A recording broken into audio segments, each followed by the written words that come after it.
Superdoom, the Superman experiment gone wrong. Before we begin talking about Superdoom, it is important that we are clear about one thing, and that is the New 52. Well, for those of you who aren't, the New 52 is the 2011 rebuilding and relaunch by DC Comics of its complete line of ongoing monthly superhero comic books. Are you still thinking, how is this related to Superdoom? Well, it was the New 52 that saw Superman transmute into an abominable version of the superhero nearly causing the world to come to an end. Yes, we are talking about Superdoom, and no points for guessing that this monstrous version was a deadly combination of Superman and Doomsday. If one is to be honest here, this rare hybrid was in a literal possession of limitless strength, which further hints at the fact that while he existed, Superdoom was most likely the physically strongest being in the DC universe. Often addressed as the Superman experiment which went wrong, the character created by Grant Morrison and Gene Ha first appeared in Superman Doomed, a Superman crossover story arc written by Greg Pak, Charles Soule, Scott Lobdell and Tony Bedard back in May 2014. Well, in today's video, we are not only going to talk about the origins of Superdoom, but also explore the comic book, his powers and abilities, and most importantly, how was he dealt with? You better be ready for this one. Before we go into our explanation, we have a very small request. If you like our content, please support us by subscribing to our channel. This is a small click for you, but for us, it means a lot. Thank you. Let's begin.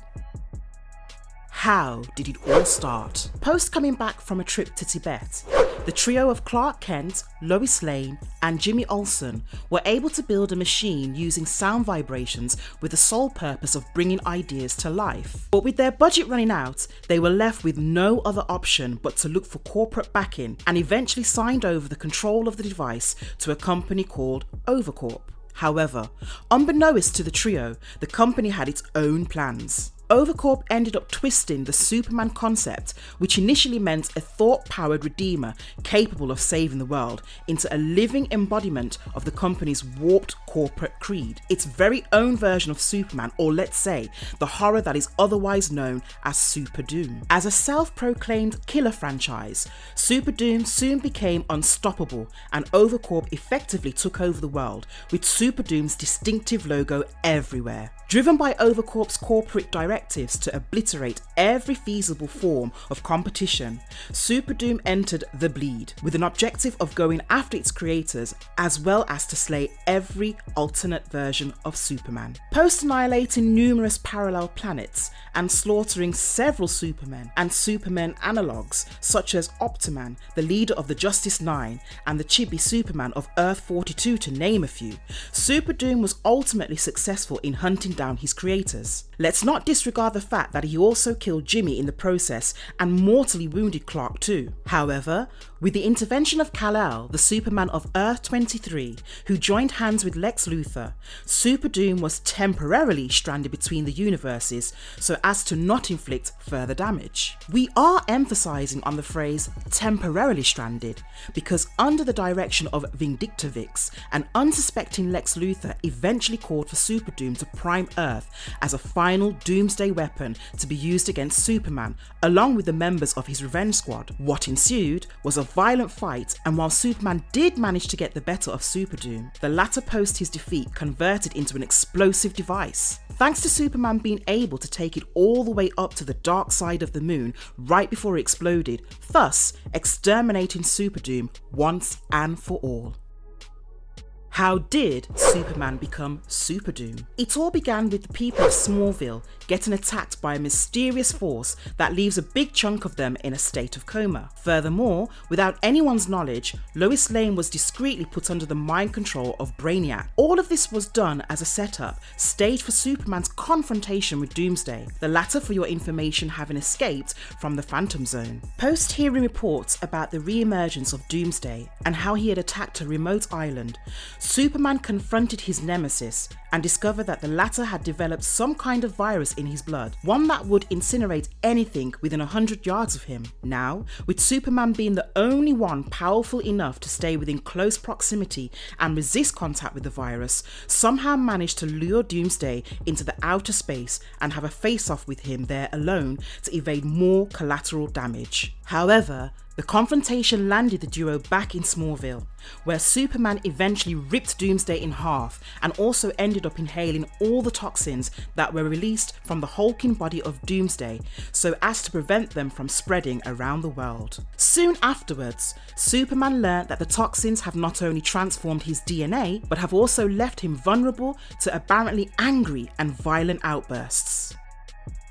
The comic book appearance, The Curse of Superman Explored. Post-overpowering Lex Luthor, Kal-El the Superman of Earth 23 is able to make out that the requirements of Luthor's alien battlesuit clearly implied that his arch-enemy was working on something huge. Upon probing deeper, he is able to locate a red and green tesseract, one that apparently looked like it was generating some kind of music. All of a sudden, a woman with an eye patch and loaded with weapons jumps right through the tesseract. Believing Superman to be a possible threat, she fires at him, but is surprised to see that he's resistant towards her K-laser. When she looks behind, she sees her friends Clark Kent and Jimmy Olsen actually burnt and also finds Jimmy to be dead. That's when she realizes and also explains to Kal-El that by passing through the Tesseract, they have established the fact that there are a multitude of parallel Earths, each having its very version of Superman. When Lois starts thinking about what it is that makes Kal-El so special,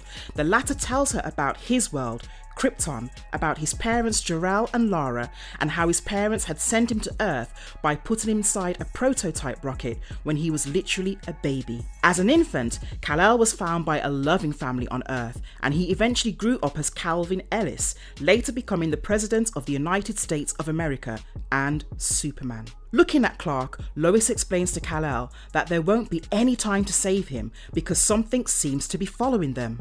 She grieves at the fact that the whole tragedy took place only because Clark dreamt of changing the world. Clark, post his trip to Tibet, had come back with an understanding of the tulpa, which is the concept of generating a living thought with its self-sustaining presence. The idea tempted Lois as well as Jimmy, and together the trio built up a machine that was capable of bringing ideas to life. Taking it to the next level, the trio chose to make use of the device, envisioning it as a redeemer, one that was powered by thought and had the capacity to save the world. They had even named their creation as Superman, who in a span of just 25 minutes was able to win over the trio's heart with his code of thoughtful and moral ethics. Very soon, the group realised that they were in definite need of a means to make Superman more real, and with their budget running out, they started looking for corporate funding. Eventually, they approached Overcorp and sold out the device as well as the control of the mega corporation and its mysterious CEO. Of course, Overcorp ended up creating exactly the opposite of what the trio had planned. What was once supposed to be a messiah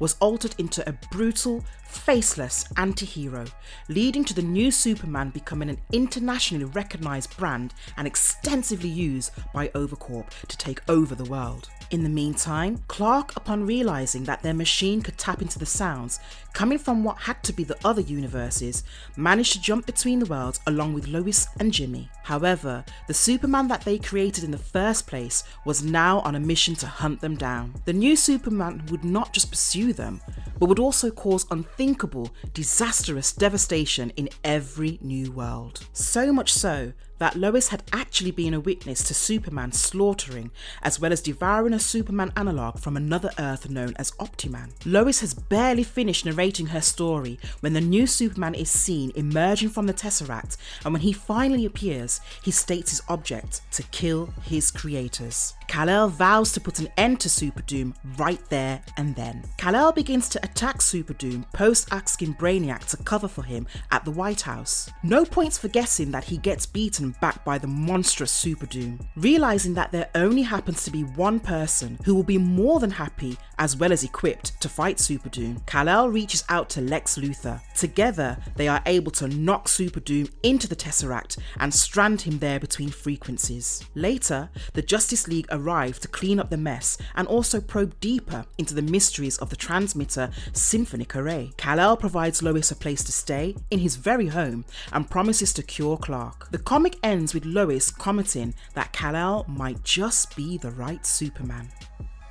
Why is Superdoom so powerful? A living franchise, one that only got larger the more you thought about it. You do get an idea about what we are dealing with here, right? The infamous Superdoom was shown to grow both in terms of size as well as strength. People came to have faith in what he represented. Speaking of his superhuman strength, it was variable. It would not be wrong to say that his superhuman strength was sort of based on the gathered belief of the people of the multiverse in what it characterized. We will give you an instance. So by the time Superdoom reached Earth 23, following Lois and her companions, his strength was pretty much similar to that of Kal-El, aka Calvin Ellis. No wonder he matched him blow by blow and also had him incapacitated. Well, we are talking about someone who stands at about 8 feet 10 inches, weighed about 915 pounds, featured glowing red eyes and jet black hair with a white streak down the middle. Now, in addition to having razor sharp claws at the end of his fingers, he also had long, bony protrusions from his grey skinned body. Besides boasting unlimited stamina, invulnerability, superhuman speed, reflexes, enhanced senses, the ability to fly, he has also been shown to radiate beams from his eyes. In short, he had heat vision. How was Superdoom dealt with? Earth faced a major threat from Brainiac, one who literally possessed the power to rewrite reality simply by enhancing his powers through those he had full mental control over. By this, we are stressing on the citizens of Smallville who are still in a state of coma. Now, with Superdoom laying waste to Brainiac's defenses, the latter admits his intention of recreating his own world, one that included his wife as well as a son to Superman. Please know that while Brainiac was elucidating his intentions, he had restored Superman to his normal self. Therefore, before he could carry ahead with his master plan, Lois, who was also under the mind control of Brainiac, regained back control of herself and gave Brainiac's gathered psionic power to Superman. No points for guessing that Superman made use of the very power to free everyone under Brainiac's control and also cured himself of the Doomsday virus. With Superdoom finally gone and Superman back to his regular self, he ends up trapping Brainiac as well as himself in a singularity that sends them both hurling through the DC multiverse, thus saving Earth in the process. 60 days later, Superman emerges alone from the singularity and returns back to Earth. While he wonders if his existence puts the planet in severe danger or not, Lois, along with Wonder Woman, restores back his self-confidence. And if you liked our content, don't forget to leave a like and subscribe to us if you haven't already. Have a good one and be safe. Thanks everyone.